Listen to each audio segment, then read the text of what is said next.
નમસ્કાર વિદ્યાર્થી મિત્રો, ઓનલાઈન શિક્ષણમાં આપણું હાર્દિક સ્વાગત। ધોરણ છે 11, વિષય છે ભૂગોળ અને પાઠ જોવાનો છે ભૂકંપ અને જ્વાળામુખી।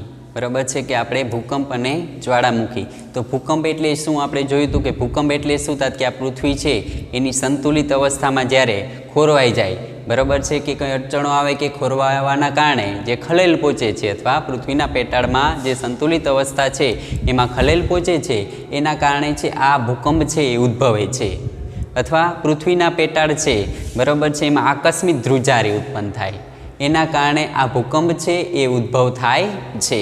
એ માટે આપણે જોયા હતા કે ગયા લેક્ચરની અંદર કે ભૂકંપ થવાના કારણો, બરાબર છે કે ભૂકંપ થવા માટેના કારણો, ભૂકંપ થઈ તો પછી કેવી અસર થઈ હતી। તો આપણે એકવાર રિપીટ કરી લઈએ કે ભૂકંપ થવાના કારણો છે એમાં કયા કયા કારણો હતા, કે ભૂકંપના કારણો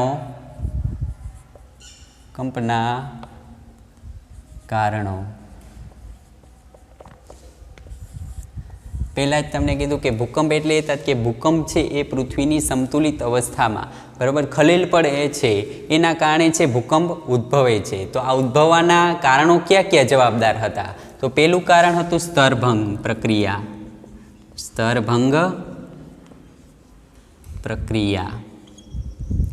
પછી બીજું કારણ કયું હતું કે જ્વાળામુખી પ્રસ્ફોટન। ત્રીજું કારણ શું હતું કે ભૂસંતુલિત પ્રક્રિયા,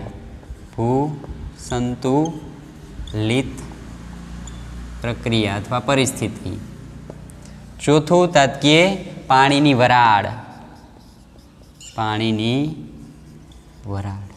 અને પાંચમું કે માનવી। આ આટલા કારણો છે, આ આટલા ભૂકંપ માટે આટલા કારણો છે જવાબદાર હતા। પહેલું કે સ્તરભંગ પ્રક્રિયા, બીજું જ્વાળામુખી વિસ્ફોટન અથવા પ્રસ્ફોટન, અથવા ત્રીજું છે સંતુલિત પ્રક્રિયા, ચોથું પાણીનો વરાળ, અને પાંચમું કારણ કયું હતું? માનવી। એમાં સ્તરભંગ પ્રક્રિયા એટલે શું, કે ના સ્તરભંગ છે એના કારણે કેમ ભૂકંપ થયો હશે? કે પૃથ્વી છે એના પેટાળમાં ખડક સ્તરો રહેલા છે, આ ખડક સ્તરો છે એના ભૂદ્રવ્યો છે ને, બરાબર છે કે આ ભૂદ્રવ્ય છે એ સંકોચન અને પ્રસરણ થાય છે, એના કારણે છે આ સ્તરભંગ પ્રક્રિયા થાય છે, એના કારણે ભૂકંપ ઉત્પન્ન થાય છે, બરાબર છે। અને આલ્પ્સ, પેસિફિક મહાસાગર, પછી આલ્પ્સમાં આવી બધી પર્વત શ્રેણીઓ છે એ આ સ્તરભંગ છે એની પ્રક્રિયાના કારણે આ રચાયેલી છે। ત્યાર પછી આપણે જોયું હતું કે જ્વાળામુખી વિસ્ફોટન, તો એમાં કેવી રીતે ભૂકંપ છે થાય છે? કે પૃથ્વીની સપાટી ઉપર મોટા ભાગના જે ભૂકંપો છે એ જ્વાળામુખી પ્રસ્ફોટનના કારણે થાય છે, બરાબર છે। અને આ પૃથ્વી એમાંથી શું થાય કે પૃથ્વીના પેટાળમાંથી જે મેગ્મા છે એ મેગ્મા બહાર નીકળે છે, અને મેગ્મા બહાર નીકળે છે અને આ ભૂકંપ છે એ થાય છે। અને જ્વાળામુખી જ્યાં થાય છે એ વિસ્તારમાં 150 થી 200 કિમી સુધીના વિસ્તારમાં આ ભૂકંપ છે એની તીવ્ર અસર છે એ જોવા મળે છે। આ જ્વાળામુખીનું જોયું હતું, એના કારણે પણ ભૂકંપ થાય છે।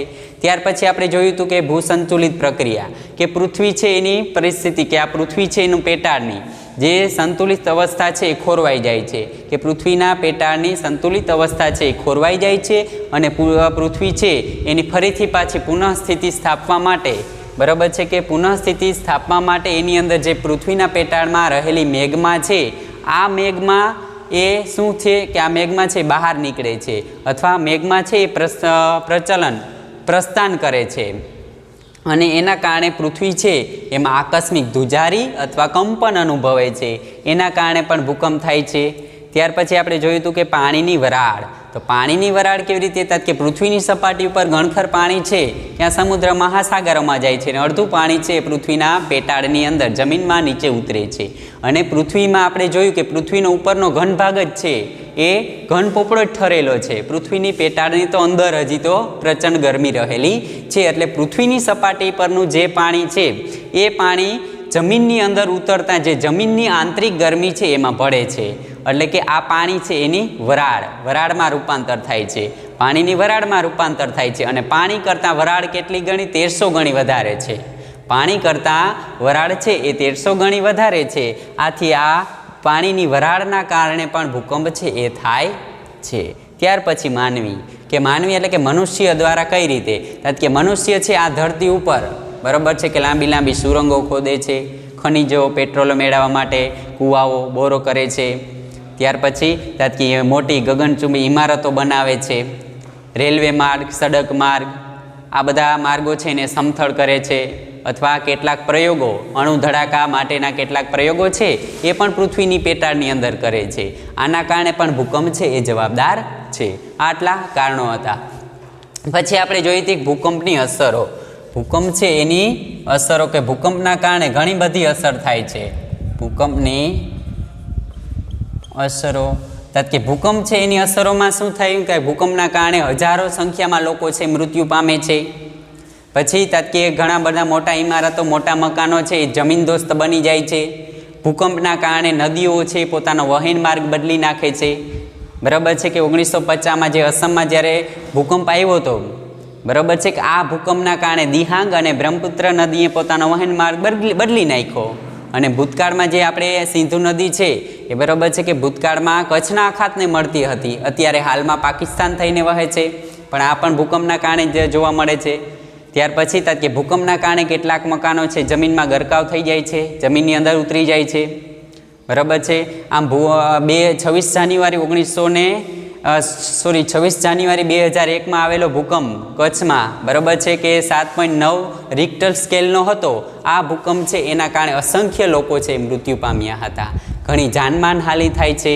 ત્યારબાદ ભૂકંપના કારણે પાણી, વીજળી વ્યવસ્થા, બરાબર છે કે આ બધી વ્યવસ્થાઓ છે એ ખોરવાઈ જાય છે. તો આ આપણે ભૂકંપની અસરો જોઈ હતી. હવે ત્યાર પછી આપણે આજે જોવાનું છે કે ભૂકંપ છે એની સાર્વજનિક અસર. આપણે જોયું હતું ને ભૂકંપ છે એની બે અસરો, કે એક વિનાશક અસર અને એક સર્જનાત્મક અસર જોઈ હતી. તો હવે ભૂકંપ છે એની સર્જનાત્મક અસર જોઈએ તો ભૂકંપની સર્જનાત્મક અસર.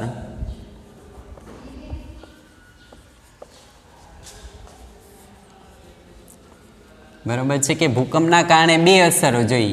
બરાબર છે કે એક વિનાશકારી અસર એ આપણે જોઈ લીધી. ત્યાર પછી ભૂકંપ છે એના કારણે સર્જનાત્મક અસર છે એ જોઈએ. તો સર્જનાત્મક અસર છે એના કારણે શું થાય કે ભૂકંપ છે એના કારણે પૃથ્વીની જે આંતરિક સંરચના છે તેના વિશેની માહિતી મળે છે.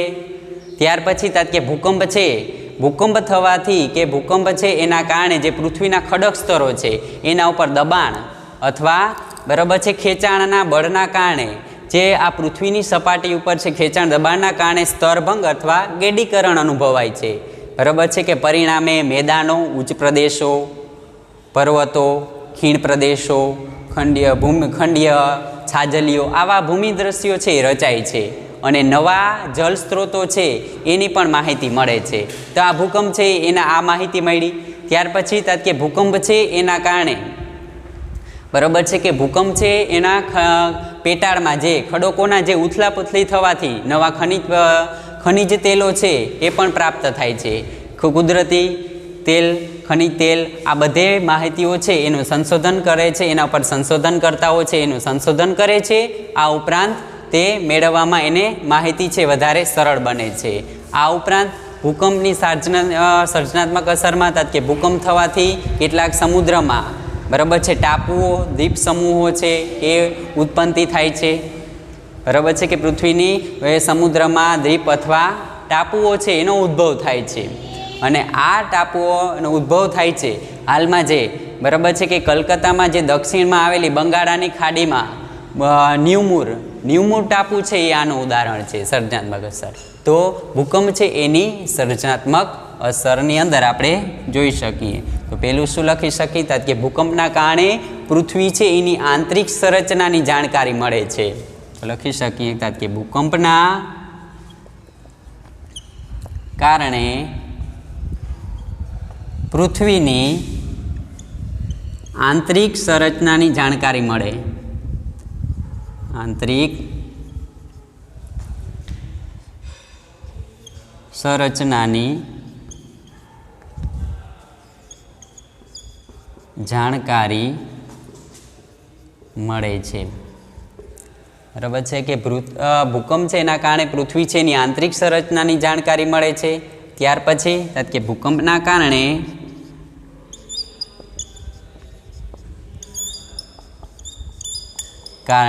ખડક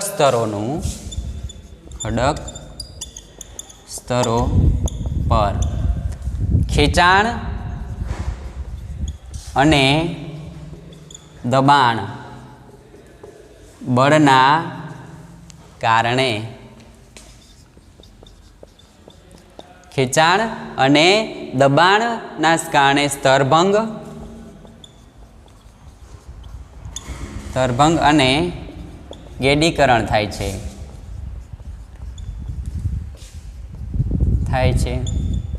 પરિણામે શું થાય કે પરિણામે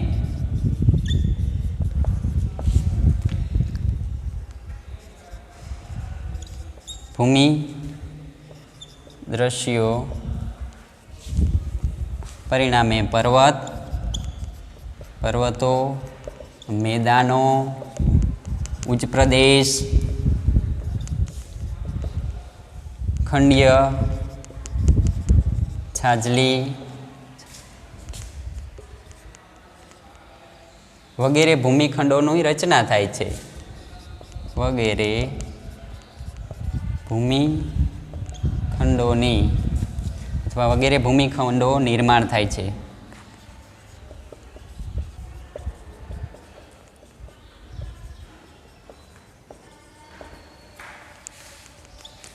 બરાબર છે કે ભૂકંપ છે એના કારણે શું થયું કે ભૂકંપ છે ભૂકંપના કારણે પૃથ્વીની જે આંતરિક સંરચના છે તેના વિશેની જાણકારી મળી ત્યાર પછી કે ભૂકંપના કારણે ખડક સ્તરો પર ખેંચાણ અને દબાણના બળના કારણે સ્તરભંગ થાય અને ગેડીકરણ થાય છે આના પરિણામે શું જોવા મળ્યું કે પર્વતો ઉચ્ચ પ્રદેશો મેદાનો રણ પ્રદેશો ખંડીય છાજલી વગેરે આ ભૂમિખંડો છે એનું શું થયું નિર્માણ પામે છે અને આપણે જોઈએ કે કોલકાતાની પશ્ચિમે આવેલું કોલકાતાની પશ્ચિમે આવેલ બંગાળાની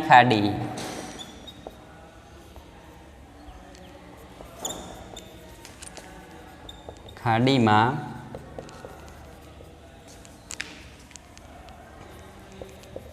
ન્યુમુર ટાપુ આનું ઉદાહરણ છે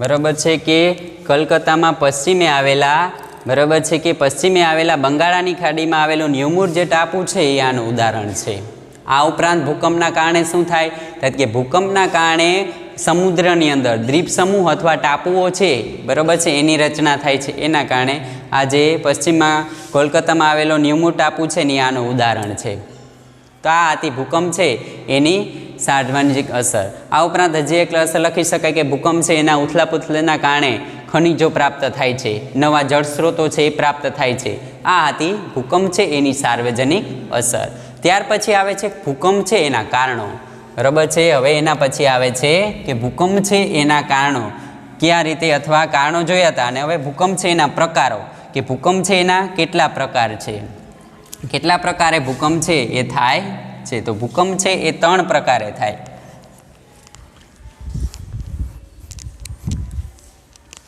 ભૂકંપના પ્રકારો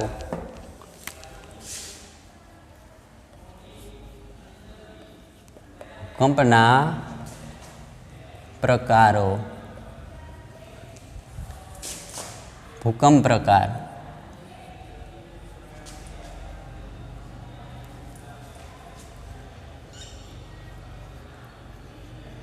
ભૂકંપ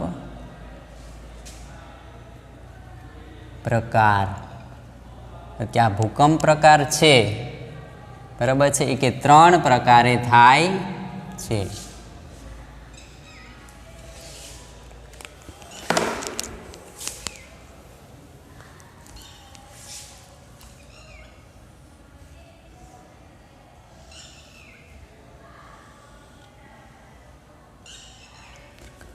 ભૂકંપ પ્રકાર છે એ 3 પ્રકારે થાય છે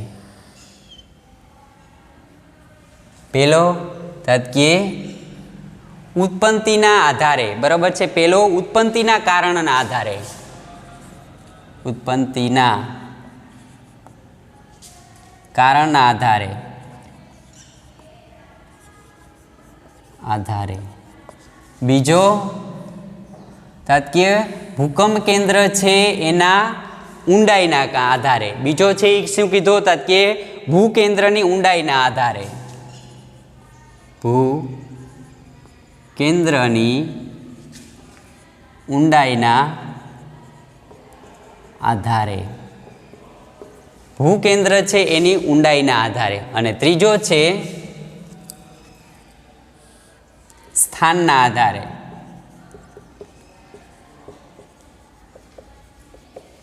સ્થાનના આધારે ત્રણ પ્રકારે ભૂકંપ છે એ જોવા મળ્યા. ઉત્પત્તિના કારણના આધારે, પછી ભૂકેન્દ્રની ઊંડાઈના આધારે અને ત્રીજું છે સ્થાનના આધારે. બરાબર છે. તો ઉત્પત્તિ છે એના આધારે પાછા બે પ્રકાર, પેટા પ્રકાર પડ્યા. બરાબર છે કે ભૂકંપ છે એની ઉત્પત્તિના જે કારણે છે એમાં પાછા બે પેટા પ્રકાર પડ્યા. ક્યાં? કે કુદરતી ભૂકંપ, કુદરતી ભૂકંપ અને કૃત્રિમ ભૂકંપ.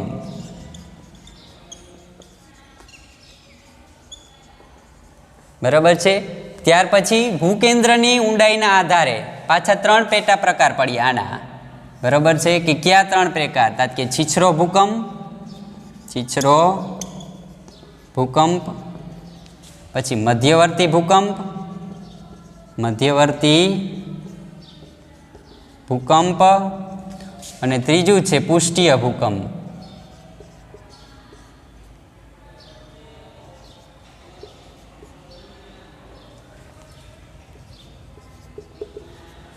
બરાબર છે. ત્રીજું છે કયો ભૂકંપ છે? પૃષ્ઠીય ભૂકંપ અથવા ગહન ભૂકંપ. બરાબર છે કે પૃષ્ઠીય અથવા ગહન, હાલો ગહન લખીએ, ગહન ભૂકંપ. અને સ્થાનના આધારે છે પાછા એના બે પ્રકાર પડે છે સ્થાનના આધારે. કે સ્થાનિક ભૂકંપ, સ્થાનિક ભૂકંપ અને બીજું છે સમુદ્રી ભૂકંપ.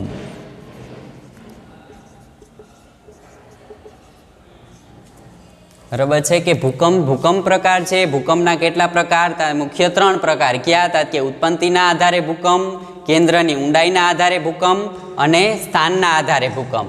પાછા હતા કે ઉત્પત્તિના કારણના આધારે પાછા બે પેટા પ્રકાર પડ્યા. ક્યાં હતા? કે કુદરતી ભૂકંપ અને કૃત્રિમ ભૂકંપ. પછી ભૂકેન્દ્રની ઊંડાઈના આધારે કેટલા ભૂકંપ? કે છીછરો ભૂકંપ, મધ્યવર્તી ભૂકંપ અને ગહન ભૂકંપ. અને સ્થાનના આધારે પાછા કેટલા પ્રકાર પડ્યા? કે બે, કે સ્થાનિક ભૂકંપ અને સમુદ્રી ભૂકંપ. હવે આપણે જોયું હતું કે કુદરતી ભૂકંપ છે, આ કુદરતી ભૂકંપ છે એના વળી પાછા ચાર પેટા પ્રકાર પડે છે. કેટલા પ્રકાર? ચાર. કે કુદરતી છે એ જ્વાળામુખી ભૂકંપ, એમાં આવે છે જ્વાળામુખી ભૂકંપ, પછી ભૂસંચલન ભૂકંપ, ભૂસંચલન ભૂકંપ, પછી સ્થાનિક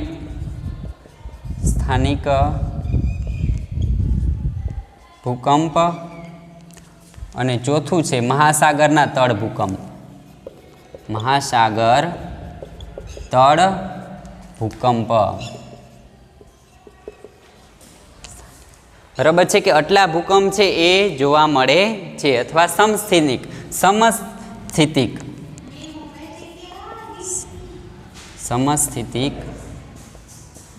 ભૂકંપ.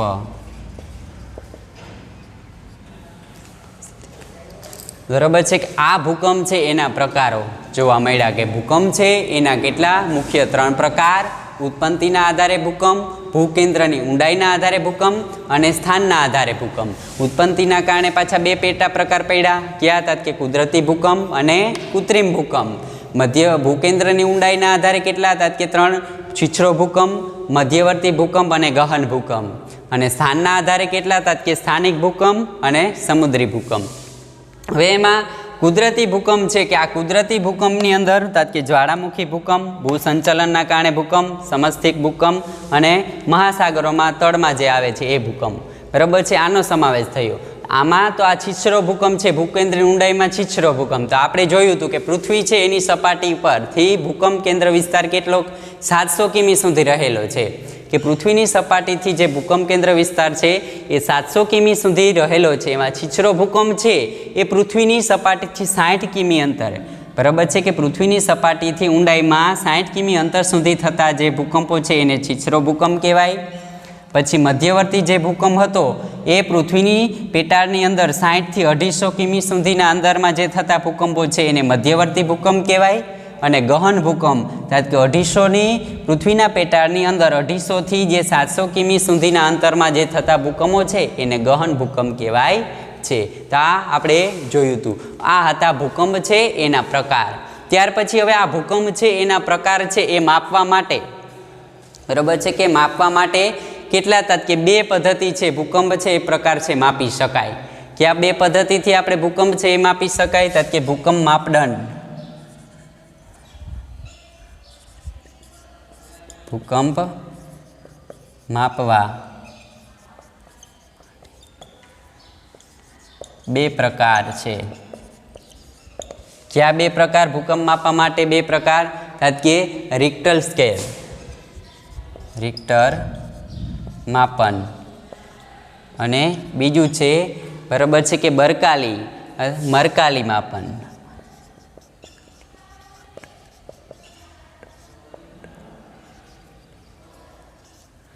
બરાબર છે કે આ 2 પ્રકારો છે એના આપણે માપક્રમ છે કે ભૂકંપ છે એ માપવા માટે કે રિક્ટર માપન, બરાબર છે, અને મરકાલી માપદંડ.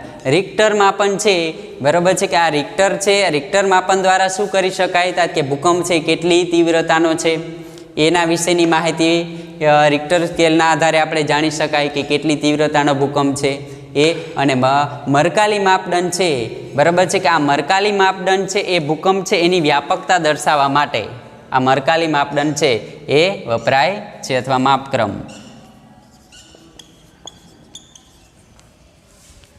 તો ભૂકંપ માપવા માટે કેટલા હતા કે 2 પ્રકારે ભૂકંપ છે એ માપી શકાય, રિક્ટર માપન ક્રમ અને મરકાલી માપન. આ છે એ ભૂકંપની તીવ્રતા માટે માપી શકાય અને આ છે ભૂકંપની વ્યાપકતા માટે છે એ માપી શકાય છે. ત્યાર પછી આવે છે સંભવિત ક્ષેત્રો, બરાબર છે કે ભૂકંપ છે એના પ્રકાર માટે સંભવિત ક્ષેત્રો છે, ક્યાં ક્યાં કેવો ભૂકંપ છે એ ઉદ્ભવે છે. તો સંભવિત ક્ષેત્રના ભૂકંપો જોઈએ.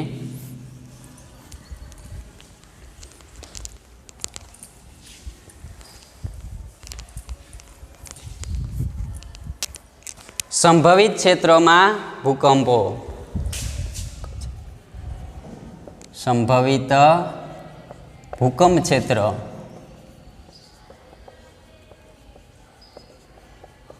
સંભવિત ભૂકંપ ક્ષેત્રો છે એ મોટા ભાગના, બરાબર છે કે આ ભૂકંપ છે એ મોટા ભાગે આ ભૂકંપ છે એ ક્યાં જોવા મળ્યા હતા કે સંભવિત જે ભૂકંપ ક્ષેત્રો છે મોટા ભાગે પૃથ્વી અથવા સમુદ્ર છે એની પેટાળની અંદર અથવા જે ભૂભાગ છે પૃથ્વીનો જે નબળો ભૂભાગ છે એ વિસ્તારમાં ભૂકંપ સંભવિત ક્ષેત્રોમાં આ ભૂકંપો છે એ જોવા મળે છે. નબળી પૃથ્વીના ભૂસપાટી ઉપર જે નબળો ભાગ છે ત્યાં આવા સંભવિત ભૂકંપ ક્ષેત્રો છે એ થાય છે. અને આમાં છે એના બે તબક્કા છે.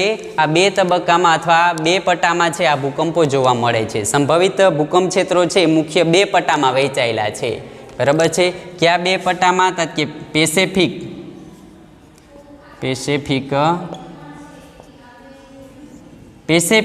મહાપટ્ટો, બરાબર છે કે પેસેફિક કિનારાનો પટ્ટો, પેસેફિક કિનારાનો પટ્ટો. અને બીજો છે મધ્ય વિશ્વનો પટ્ટો, મધ્ય વિશ્વનો પટ્ટો, બરાબર છે કે સંભવિત ભૂકંપ ક્ષેત્રો છે એ સમુદ્રના તળિયે અથવા જે ભૂભાગ છે પૃથ્વીનો જે ભૂભાગ એમાં નબળા ભૂપૃષ્ઠ વિસ્તારો છે ત્યાં સંભવિત ભૂકંપ ક્ષેત્રો થાય છે. આ 2 પટ્ટામાં વહેંચાયેલા છે કે પેસેફિક કિનારાનો પટ્ટો અને મધ્ય વિશ્વનો પટ્ટો. એમાં જે પેસેફિક કિનારાનો પટ્ટો છે, બરાબર છે કે આ ભૂભાગમાં કેટલા ટકા ભૂકંપ અનુભવાય કે પેસેફિક જે કિનારાનો પટ્ટો છે આ ભૂભાગમાં 69% ભૂકંપ છે એ થાય છે, બરાબર છે કે પેસિફિક કિનારાના પટ્ટામાં સંભવિત ભૂકંપમાં કેટલા હતા કે 68% છે ત્યાં ભૂકંપ થાય છે. ઉત્તર અમેરિકા અને દક્ષિણ અમેરિકાની, બરાબર છે કે ઉત્તર અમેરિકા અને દક્ષિણ અમેરિકાની જે પેસિફિક છે પર્વત શ્રેણીઓ, પેસિફિકમાં આવેલી જે પર્વત શ્રેણીઓ છે એ ઉત્તર અમેરિકા અને દક્ષિણ અમેરિકામાં પેસિફિક કિનારે જે આવેલી એન્ડીઝ અને રોકીટ પર્વત શ્રેણીઓમાં આ ભૂકંપ છે એ જોવા મળે છે. ત્યાર પછી એશિયા ખંડમાં ચીન, જાપાન, ફિલિપાઇન્સ, બરાબર છે કે ઇન્ડોનેશિયા, ન્યૂઝીલેન્ડ વગેરે કિનારે આવા પેસિફિક કિનારાના જે પટ્ટાઓ છે આમાં વધારે ભૂકંપ છે એ જોવા મળે છે.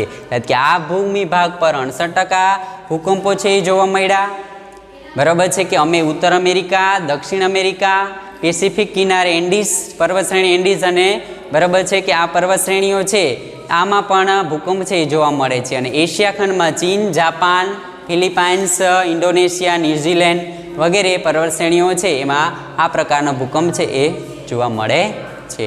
ત્યાર પછી મધ્ય વિશ્વના પટ્ટામાં, કારણ કે આ ભૂભાગમાં 21% છે એ ભૂકંપો છે એ જોવા મળ્યા. કેટલા? 21% છે આમાં 21% જે જોવા મળ્યા. અને આ ભૂકંપો છે બરાબર છે કે આમાં જે ઉત્તર પર્વત શ્રેણી, હિમાલયની પર્વત શ્રેણી છે એમાં પણ ખૂબ ભૂકંપ છે થાય છે. બરાબર છે કે હિમાલયની પર્વત શ્રેણીમાં પણ ભૂકંપ થાય છે. એટલાન્ટિક કિનારાથી શરૂ કરીને પેસિફિક મહાસાગર સુધી આ ભૂકંપો થતા હોય છે. હિન્દ મહાસાગરમાં, હિમાલયની પર્વત શ્રેણીમાં આ ભૂકંપો છે એ જોવા મળે છે. એટલે કે આ ભૂકંપો ક્ષેત્રોમાં જે સંભવિત ભૂકંપ ક્ષેત્રો છે એના 2 પટ્ટા છે, પેસિફિક કિનારાનો પટ્ટો અને મધ્ય વિશ્વનો પટ્ટો. તો આ આપણો ટોપિક હતો કે ભૂકંપ અને જ્વાળામુખી. એમાં ભૂકંપનો ટોપિક છે એ આજે પૂર્ણ થાય છે. હવે પછી આપણે જ્વાળામુખી છે એ આગલા લેક્ચરની અંદર આપણે અભ્યાસ કરીશું. અસ્તુ.